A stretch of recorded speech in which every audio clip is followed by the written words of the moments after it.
Pues lo que os decía, aquí algunas cosas para tener en cuenta en el currículum que muchas veces, yo esto lo he aprendido en Australia, por ejemplo, y creo que en Australia lo tienen más en cuenta que en España, y también puede ser un poco la diferencia entre que vaya bien o mal una aplicación. Entonces, a la hora de tener el currículum, primero, idlo haciendo poco a poco. Entonces, yo tengo como un currículum base que voy modificando y sobre ese currículum es sobre el que trabajo. Le voy cambiando la fecha. Un paper nuevo, pues lo meto al currículum. No sé qué, pues al currículum. He dado una charla en el Swap, pues lo meto al currículum.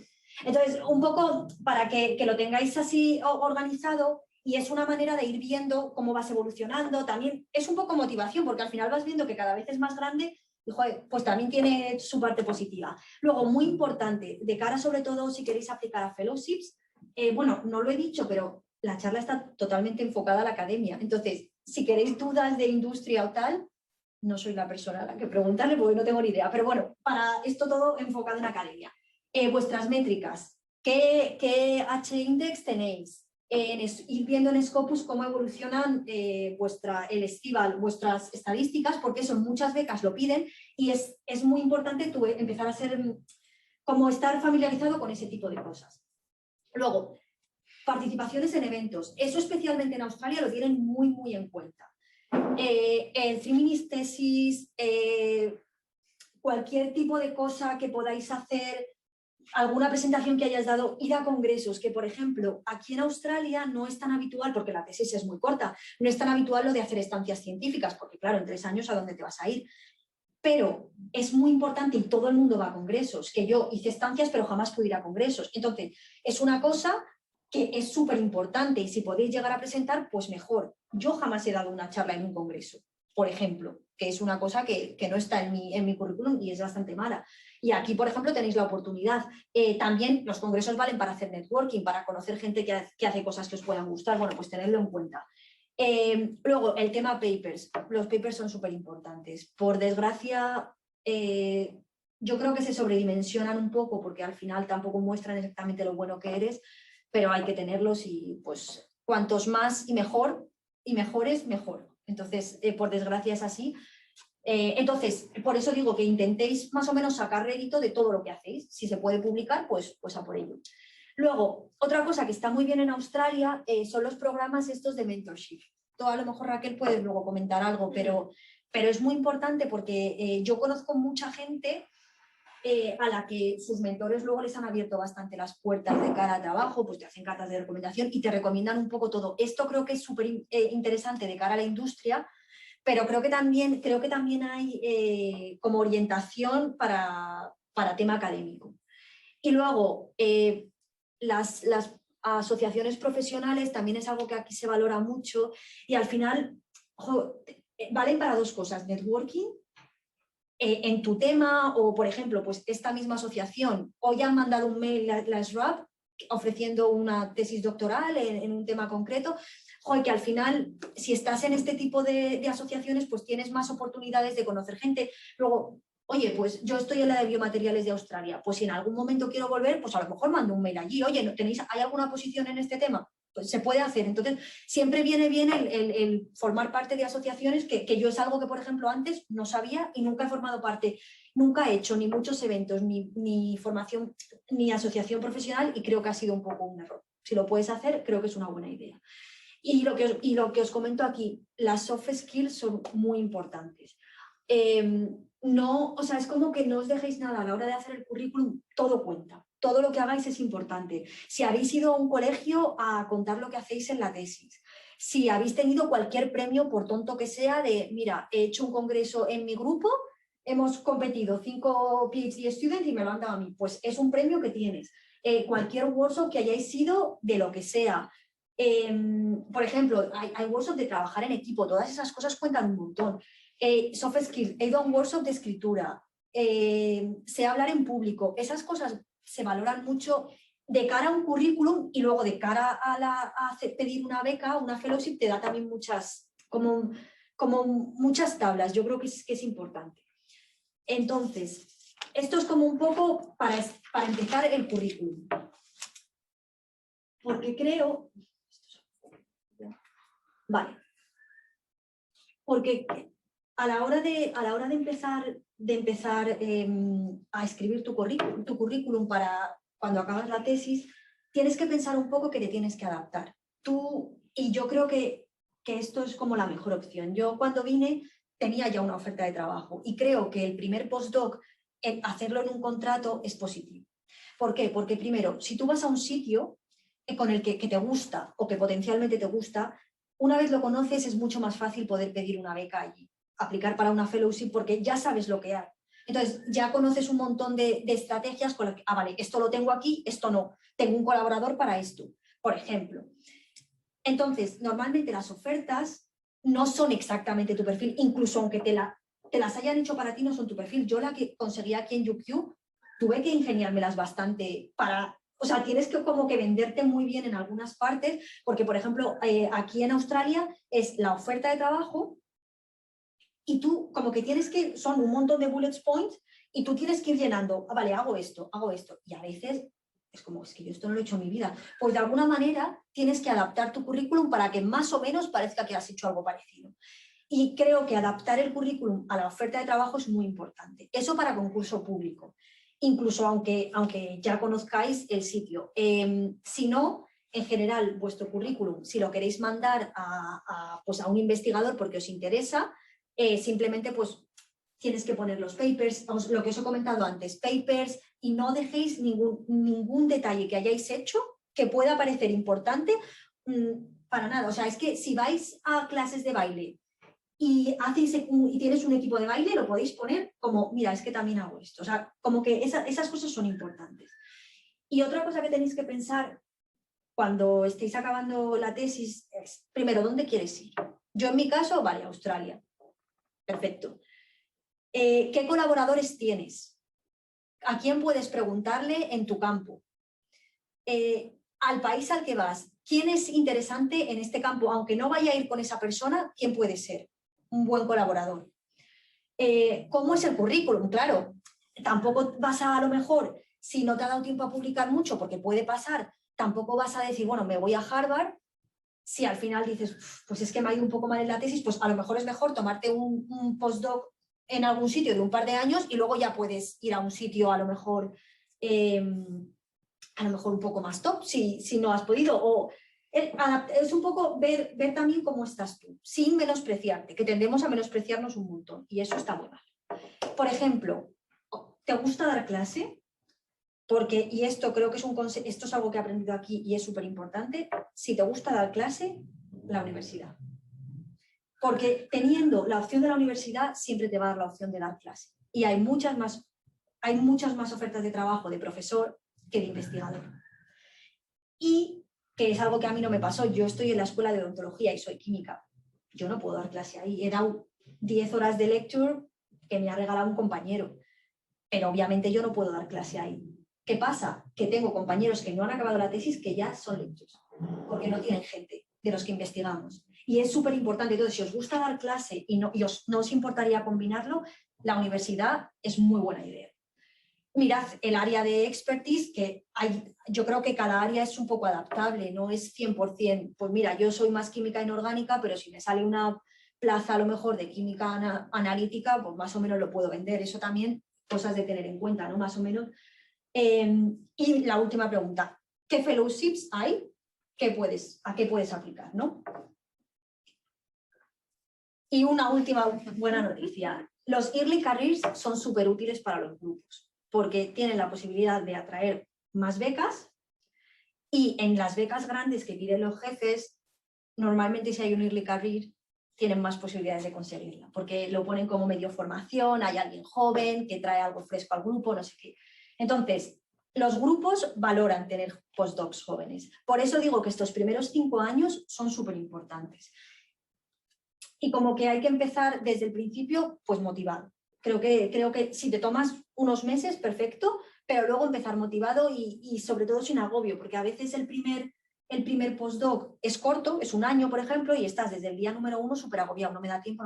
Bueno, pues con calma, que luego las cosas cambian muy rápido. Ahora os voy a contar más cosillas. ¿Hay alguien escrito? ¿Alguien me ha dicho?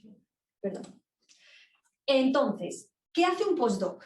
Porque muchas veces no sabemos lo que hace un postdoc, porque te crees que sigues haciendo la tesis y no, es peor.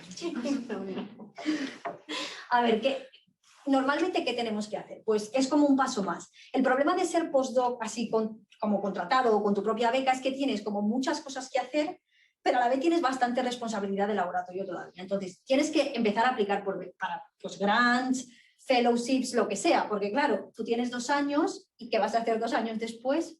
¿Quién sabe? Pues eso tienes que empezar a verlo con tiempo.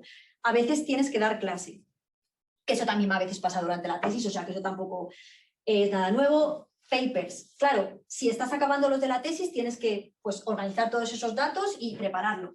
Y los nuevos datos que tengas, pues también intentar sacar algo. Trabajo de laboratorio, por lo menos al principio, para del primer postdoc tener tu propio proyecto. Es importante, y es importante cuando empiezas tu postdoc tener tu propio proyecto, porque ahora eres un investigador y tú tienes que liderar tu propio proyecto y eso es súper importante. Otra cosa muy importante es el networking. Conocer gente, intentar abrirte puertas en el sentido de, joder, esta persona me puede ayudar un montón en lo que hago. Aquí en Australia, por ejemplo, son súper abiertos a la hora de colaborar. A mí me parece una cosa estupenda, que creo que en España no es tan habitual, porque creo que son grupos más cerrados, pero es que aquí tú llamas a una puerta, sí, no sé qué, y la gente en general encantada de colaborar. Y eso es súper importante, porque luego te da más opciones. Y luego supervisión, pues de estudiantes o de distintas cosas. Yo, por ejemplo, otra cosa que pasa mucho en el postdoc es que te toca manager de cualquier mierda, porque al final pues te toca encargarte de esta máquina o te toca hacer los pedidos, porque al final pasa, muchas veces eso no le toca a un PhD student, sino se lo dan a uno. Primero, eso va como soft skills en el currículum. Todo lo que hayas hecho, va. Y segundo, pues es un poco time consuming, porque al final es verdad que tienes algún marroncillo extra que bueno, pues tienes ahí. Y si podéis supervisar algún máster student o aquí que tienen los honors, que hacen tantos proyectos, es súper bueno para el currículum. Eso, de hecho, en España se contabiliza un montón en la NECA, que ahora voy a hablar de eso, ¿vale? ¿Tenéis alguna duda? ¿Queréis cortarme o...? Vale.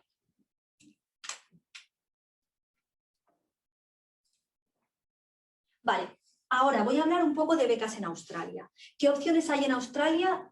Bueno, en Australia hay como 2 entidades principales, hay muchas más. Pero bueno, voy a hablar de estas 2 y luego podemos ir con más en profundidad, pero es que si no esto va a durar toda la vida. Entonces, de cara a las como 2 más prestigiosas de cara a ser Early Career en Australia, digo en Australia porque están las Fulbright para ir a Estados Unidos, pero no me voy a meter en Estados Unidos porque ya era mucho.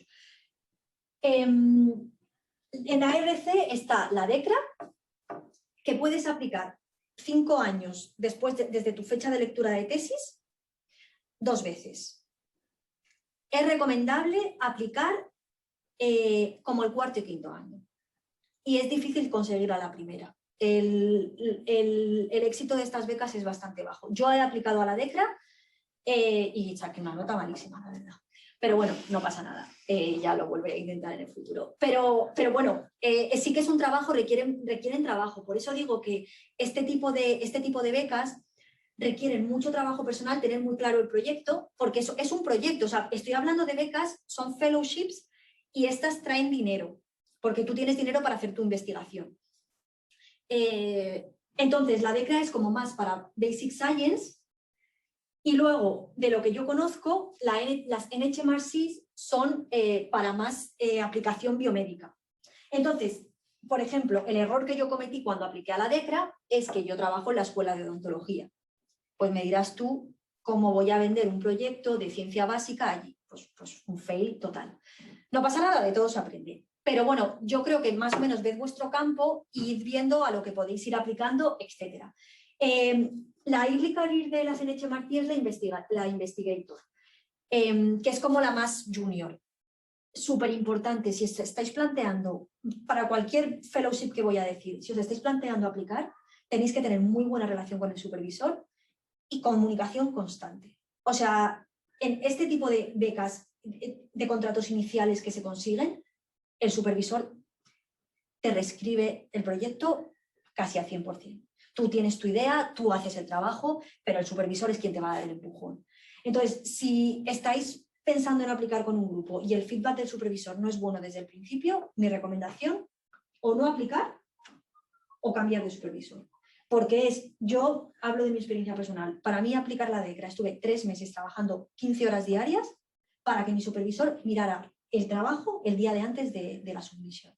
Muchísimo trabajo a la basura.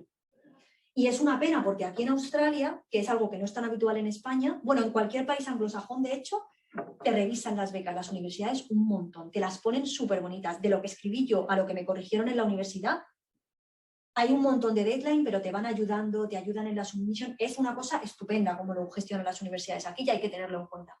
Pero al final ellos no te dan la idea del proyecto, no te ponen el proyecto para que sea científicamente vendible y hace falta la ayuda del supervisor. Entonces, eso es como mi mayor consejo. Para este tipo de becas, el supervisor tiene que estar de vuestro lado. Entonces, otra cosa, no os olvidéis de otro tipo de funding, porque hay un montón de asociaciones. Por ejemplo, yo la EDRF esta que conseguí es de la Asociación de Odontología de Australia. Pues son $10.000 en un proyecto en el que soy co-IP, que para mi currículum está muy bien, y son $10.000 que me ha permitido hacer una investigación. Entonces, hay muchas fundaciones pequeñas en Australia que te dan pues $5.000, $3.000. Yo ahora conozco las de odontología, pero por ejemplo Colgate da todos los años dinero a los estudiantes. Entonces, un poco a lo mejor en vuestro field podéis encontrar algo y mirad mucho los websites de las universidades, porque normalmente tienen un apartado de descubre oportunidades para funding. Entonces, no lo olvidéis porque puede ser muy importante y de pronto a lo mejor encontráis algo o eso. Y luego otra cosa que os quería comentar es la residencia esta Global Talent. O sea, si queréis luego podemos hablar un poco más en detalle, pero claro, por ejemplo, las NHMRC no se pueden pedir si no eres residente. Entonces ahí se quitan un montón de competencia porque claro, o están las Advanced Queensland, que no las he mencionado aquí, pero esas también tienes que ser residente en el momento de pedirla. Es verdad que hay trucos y a lo mejor, a ver, aquí alguien dice algo.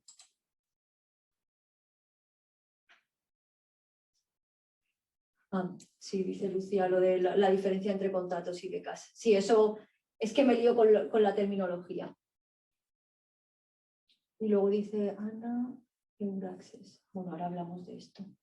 Vale, sigo y ahora seguimos hablando. Bueno, entonces, lo de esta Global Talent podemos, si queréis hablar, porque creo que si tenéis en mente hacer carrera investigadora en Australia es muy útil. Y es relativamente fácil de conseguir. Entonces, bueno, ahora si estáis interesados podemos hablar un poco del tema luego. Para la NHMRC, entonces recomiendas igual, o sea, tú harías el primer año con financiación del grupo al que vayas y luego al siguiente año igual pedir esa y luego al final pedir la otra. Yo creo que... ¿La DECRA dices? No, la NHMRC. Sí, la NHMRC. Yo creo que es mejor siempre conocer el grupo. A ver, hay gente que llega a un grupo con la fellowship que no es beca. Es que estos son contratos, es que es fellowship la palabra, porque tienes un contrato para ti, tienes dinero para ti y dinero para investigación. Entonces es como grant y fellowship, es como las dos cosas en uno, son proyectos que flipas porque ya te dan mucho dinero. Estas son, te dan, o sea, si consigues, y es lo que digo, si conseguís una de estas, si se consigue una de estas en Australia, ya te conocen.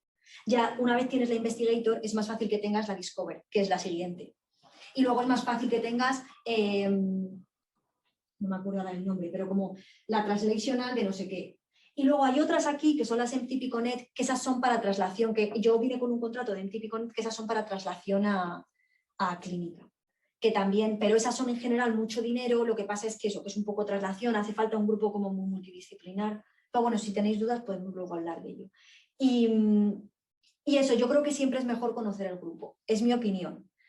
Porque claro, al final pues ahí sabes un poco lo que hay. Entonces, eso es Australia. Podemos luego hablar más en profundidad. Europa. He dividido Europa y España, porque de España pues conozco más o menos bastante. Ahora os puedo dar un poquito de algunas ideas más. Y la Marie Curie, porque estoy para echar una Marie Curie. a menos que me arrepienta. Pero bueno, entonces, la Marie Curie. Bueno, hay muchísimas, yo las llamo Marie Curie, se llaman Marie Sklodowska Curie Actions, porque volvemos a lo mismo, yo digo becas Marie Curie, pero son fellowships porque tienen algo de dinero para ti también, aparte de tu contrato, y tienes que escribir un proyecto. Entonces, un proyecto científico propiamente estructurado. Hay muchas para traslación a industria, hay como muchos tipos. Las que nos interesarían como Early Careers es la Global y la European. La European Scheme, o no sé exactamente el nombre, pero bueno, una de esas dos. La Global, ¿qué tiene la Global? Tienes que hacer un año fuera de Europa y luego 2 años en Europa. Creo que es así, o si no, al revés, pero bueno, esa es como Global. Entonces, puedes hacer una fuera de Europa y luego tienes retorno en Europa. Creo que de hecho es un año de retorno en Europa, perdona. Son 2 fuera de Europa y 1 de vuelta. Y luego la European, que son pues 2 años en cualquier país europeo. La lista de países cambia un poco porque hay países con acuerdos, por ejemplo, algunos aunque no sean Unión Europea están incluidos, como Suiza, pues Reino Unido, etcétera, pero bueno, hay muchos países. ¿Qué particularidad tiene esta? Que es de movilidad. Entonces, tú no puedes ir. Ahora, por ejemplo, nosotros que estamos aquí no podemos pedir una global para empezar en Australia y volver a Europa, porque ya estamos en Australia. Una de las normas de esta beca es que no has podido vivir durante los 36 meses antes de aplicar a la beca, no has podido vivir más de 12 en el país. Entonces, si tenéis idea de volver a España, por ejemplo, esta es una buena beca para volver. ¿Qué pasa con las Marie Curie? Que son como el inicio para meterte en Europa. Igual que las otras son como para meterte en Australia, pues en una de las 2 asociaciones, las Marie Curie te meten en Europa. Y ya te conocen un poco. Porque al final también hay muchos meetings, hay asociaciones, o sea, es como, bueno, es una forma de meter la cabeza. Después de la Marie Curie vendría la Starting Grant, que mucha gente la consigue después de la Marie Curie. Mucha gente aplica directamente y no pasa nada. O sea, que no es necesario. Y esto he ido a varios workshops que lo han comentado. Conozco a gente que la ha conseguido, no personalmente, pero bueno, he visto gente que la ha conseguido sin haber tenido Marie Curie primero. Pero esta ya es como más senior. Entonces, esta se recomienda un par de años después de la tesis hacer una aplicación que seguramente no te den, pero la segunda tiene bastante éxito si la pides hasta 8 años después de la tesis. Estas dos son hasta 8 años después de la tesis, que está muy bien en realidad, porque son bastantes años. Y si tienes hijos entre medias, ese tiempo se te descuenta, que bueno, quizá para nosotras también sea... Es para hombres y mujeres, pero bueno, quizá para nosotras sea un poco más, porque bueno, pues es otra cosa a tener en cuenta, ¿no? Y la Starting Grant es para empezar tu propio laboratorio, o sea, ya eso es un contrato, es un proyectazo de 1 millón de euros, o sea, eso ya te haces, es como el inicio para ser group leader, si te dan una de esas ya estás, ya te haces senior ya sin problema. Y luego otra cosa que quería comentaros es que miréis el Erasmus Program, porque hay un montón de ayudas postdoctorales para hacer estancias y para ir a congresos, etcétera. Por ejemplo, hace poco conozco a alguien que ganó una para ir 2 semanas a Alemania a dar unas clases. Joder, pues algo de eso es muy prestigioso y pues, te vas a Alemania 2 semanas. Podemos luego hablar más en profundidad de todo esto, ¿eh? Lo que pasa es que no quiero hacerlo muy pesado. Y luego, en España, estoy ahora, o sea, yo he conseguido ahora la Juan de la Cierva de formación, que es como la más junior de todas. Esta es hasta 2 años después de la tesis doctoral. Entonces, tenéis que tener en cuenta, y es una cosa muy a tener en cuenta, ahora lo voy a comentar, que las aplicaciones van 1 año antes. Entonces, tenéis que planificar vuestra vida como con 1 año de margen, porque al final yo voy a empezar mi Juan de la Cierva más de 2 años después de acabar la tesis, pero más o menos he podido cuadrar los tiempos. Ahora podemos hablar un poco más de eso. Entonces, como las más junior que hay ahora y que, por ejemplo, algunas os puede interesar a vosotros, si habéis hecho aquí la tesis y os apetece volver, está la Juan de la Cierva de formación, luego la Sara Borrell y la Margarita Salas. La Margarita Salas, a lo mejor habéis oído hablar de ella, es muy nueva. Y lo bueno de estas es que son contratos postdoctorales, como muy bien ha dicho Lucía, pero estas no son un proyecto. Entonces no tenéis que escribir un proyecto, va más o menos a tu currículum. Entonces, en este tipo de becas es mitad de mitad de la puntuación es tu currículum y la otra mitad el grupo al que vas. Entonces también hay que ser estratégicos respecto al grupo al que vas, ¿vale? Son bastante competitivas, eso sí que es cierto que es un poco injusto, porque al final es difícil ver gente muy buena que randommente se queda fuera. O sea, hay veces que tú entras, yo por ejemplo he visto otra gente que aplicó a la Juan de la Cierva conmigo y algunos tienen mejor, en mi opinión, mejor currículum que yo y se han quedado fuera. Y no se sabe exactamente, porque es verdad el grupo que lo he echado es muy bueno, pero es que hay veces que es un poco random y también depende del jefe que tengas, que como le toque en el tribunal a alguien que no cae bien, hasta luego. Y eso pasa en todas partes del mundo, ¿eh? Estoy personalizando en España, pero pasa en todas partes. Yo lo he visto en Australia y pasa en todas partes. O sea, como le toque a alguien que no se lleva bien con tu jefe, vas a acabar. Y luego, la Sara Borrell esta es como más de cara a hospitales. Porque la Juan de la Cierva es un poco tipo la DECRA y la NHMRC, la Juan de la Cierva es en general. Y la Sara Borrell es más para investigación en hospitales o como traslación médica. Y la Sara Borrell son 3 años y es más sueldo que la Juan de la Cierva, por ejemplo. No sé si estaréis interesadas. Y la Margarita Salas, que es nueva, también es hasta 2 años después de la tesis, también hay dinero y creo que esa también tiene estancia postdoctoral. Una estancia en algún sitio postdoctoral con dinero incluido. Que eso, bueno, podemos mirarlo con detalle y también eso, aquí las dos cosas, tu currículum y el del grupo. Luego, otras, ya esto, bueno, contarlo todavía nos queda un poco lejos, pero después de estas vendrían la Juan de la Cierva de Incorporación y la María Zambrano. La María Zambrano también es nueva y un requisito para pedirla es que tienes que estar fuera de España. Y es de retorno, y es para universidad. Tanto la Margarita Salas como la María Zambrano son para universidad. No, por ejemplo, en el CSIC creo que no se pueden pedir. Habría que mirarlo más en detalle, pero creo que son de retorno como personal de investigación de la universidad. Y luego, la Juan de la Cierva de Incorporación, la Juan de la Cierva de Incorporación y la María Zambrano, esos son. Normalmente has tenido ya que hacer un postdoc internacional, que bueno, eso es importante. Y es como ya mid-career, ya pues, a partir de 3-4 años después de la tesis ya puedes empezar a echarla. Y bueno, también cuenta bastante el currículum del grupo, ¿eh? No es solo tu currículum, es tu currículum. En esta tienes que hacer currículum del grupo y proyecto. Esta ya lleva un proyecto. Y luego la Ramón y Cajal, la Beatriz Galindo y la Miguel Servet, pues un poco lo mismo. La Beatriz Galindo y la Ramón y Cajal son, la Miguel Servet es de cara a hospital, ya muy senior también, ahora hay un esquema muy chulo que ahora os cuento, y esto ya son muy competitivas y son ya estas lo bueno es que tienen de cara a incorporación, y estas dos ya lo han hecho también con la Juan de la Cierva, que es algo bueno, ya si estás 3 años, o sea, si después de la beca del contrato en sí tienes un año, te da un año extra al jefe, ya muchas universidades te estabilizan.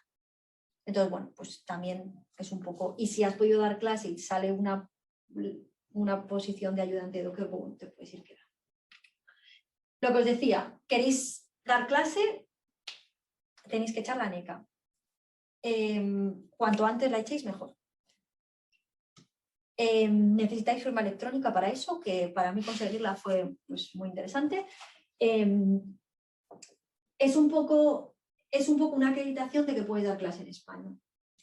Y ahora, y esto lo cuento, se va a jubilar como 1/3 de la Universidad Española en los próximos 5 años. Entonces, si os gusta dar clase, es el momento de estar pendiente.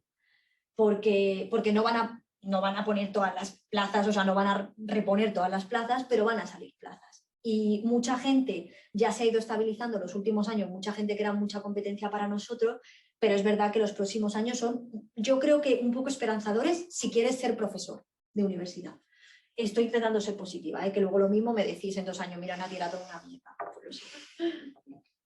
Entonces, este es el esquema que os decía, se ve un poco mal, pero hay un grupo en Facebook, bueno, hay bastantes grupos de todo este tipo de contratos, proyectos que he comentado, hay grupos en Facebook. Y os lo recomiendo porque mucha gente escribe, mucha gente da grupos, tanto de la NECA, para hacer la aplicación de la NECA de un grupo, tanto de, este se llama,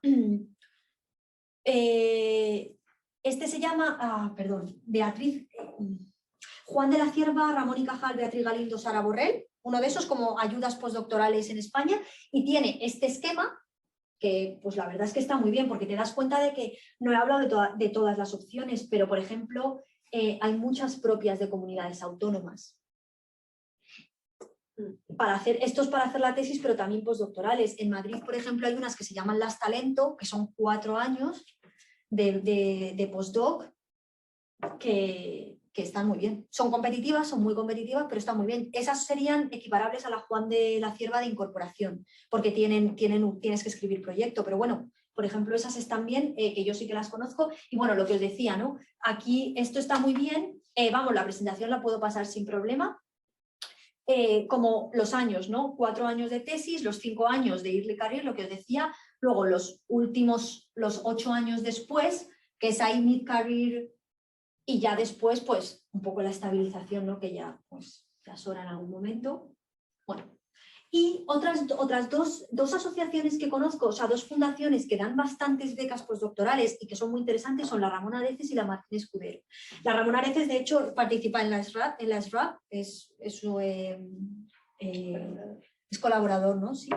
Y bueno, pues hay becas postdoctorales. Estas, por ejemplo, estas 2 tienen bastante en cuenta el expediente académico de la universidad, que es un poco contradictorio porque, bueno, pues si te has sacado un 5 de media en la carrera no tiene nada que ver si eres buen investigador o no, pero bueno, si has sacado muy buenas notas en la carrera puede ser una buena opción y el sueldo es bueno. Estas, por ejemplo, que es un poco lo que decía Lucía, no son contratos, estas sí que son becas. Entonces, a nivel salario y tal, cambia un poco porque no es exactamente un contrato, no son como los contratos públicos, que es cierto que se han peleado bastantes. Estas, como son fundaciones privadas, pues bueno, te dan el dinero y lo gestionan un poco como sea. Y también para las 2 tienes que escribir proyecto y son las 2 para irte fuera. Lo que pasa es que, y esto no estoy muy segura si es para irte fuera, si ya has hecho la tesis fuera, ¿te vale para volver a España o tiene que ser para ir a otro país? Eso no estoy segura. Pero bueno, que las podéis echar un ojo porque hay muchas. Y las otras que decía, las de Madrid, son las Talento. ¿Vale? Esto, pues eso, echarle un ojo y ya está. Vale, entonces, ¿qué tenéis que considerar en una fellowship? Que digo fellowship porque ya os digo que es un poco la terminología es un poco complicada.